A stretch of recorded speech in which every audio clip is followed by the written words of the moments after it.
Fortnite is one of the most played games of all time. Released in 2017, this game has amassed millions of players and broken countless records. It all started back in 2011, when Epic Games started working on Fortnite Save the World. It was a co-op PvE zombie game set on Earth after a storm took out 98% of the population on the planet.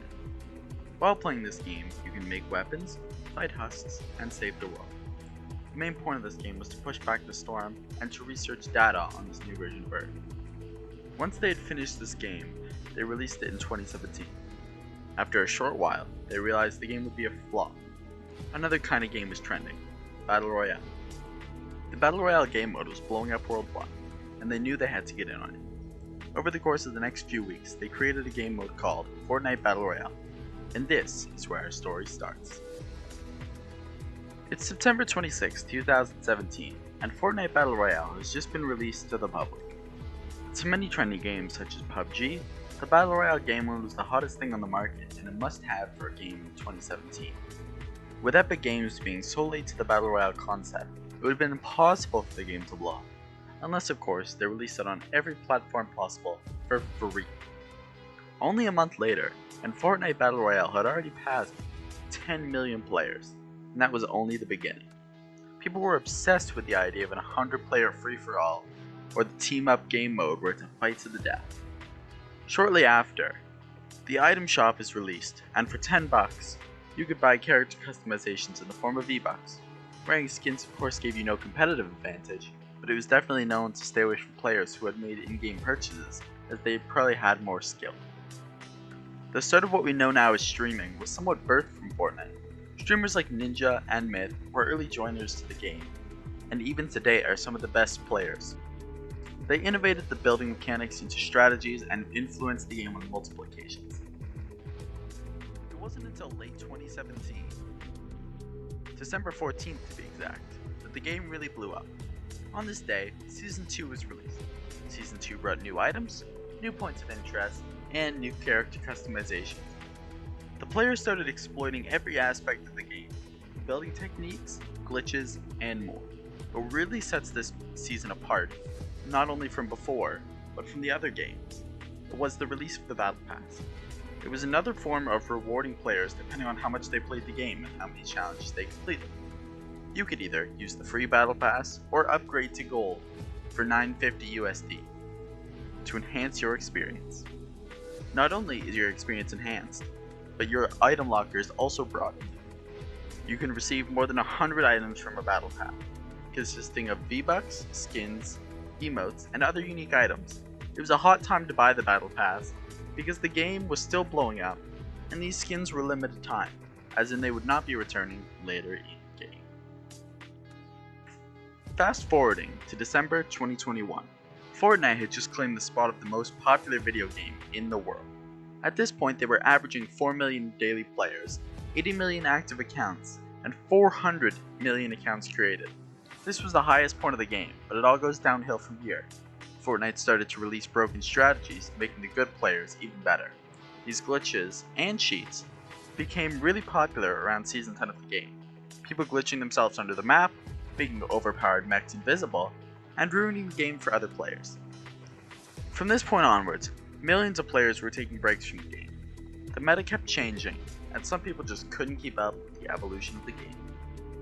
Events are also a big part of the game and are responsible for most of the highest player count moments. Ever since the rocket launch in Season 4, there have been events every single season. Concerts with Ariana Grande, Marshmello, and Travis Scott have also happened in-game.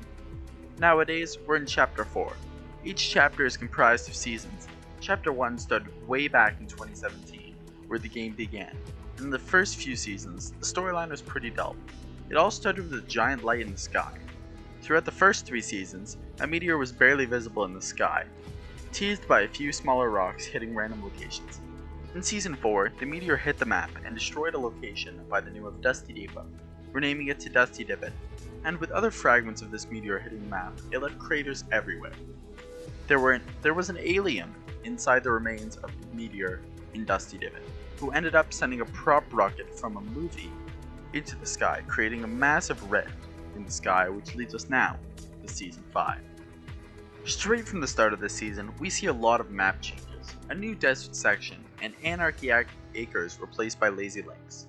The main changes of this season was a massive purple cube named Kevin by players. Every few hours in-game, the cube would roll over in what seemed to be a random pattern, but it eventually rolled into the lake. The cube was a bouncy matter, and when it sank into the lake, it turned the water purple and bouncy. This lasted for a few days, but eventually changed when Season 6 began. The cube re-emerged, but this time as a floating core of the island in the middle of the lake. Under it spawned the cube monsters, which were aggressive to players and dropped ammo and guns. That's basically all that happened in Season 6, so we'll move on to Season 7.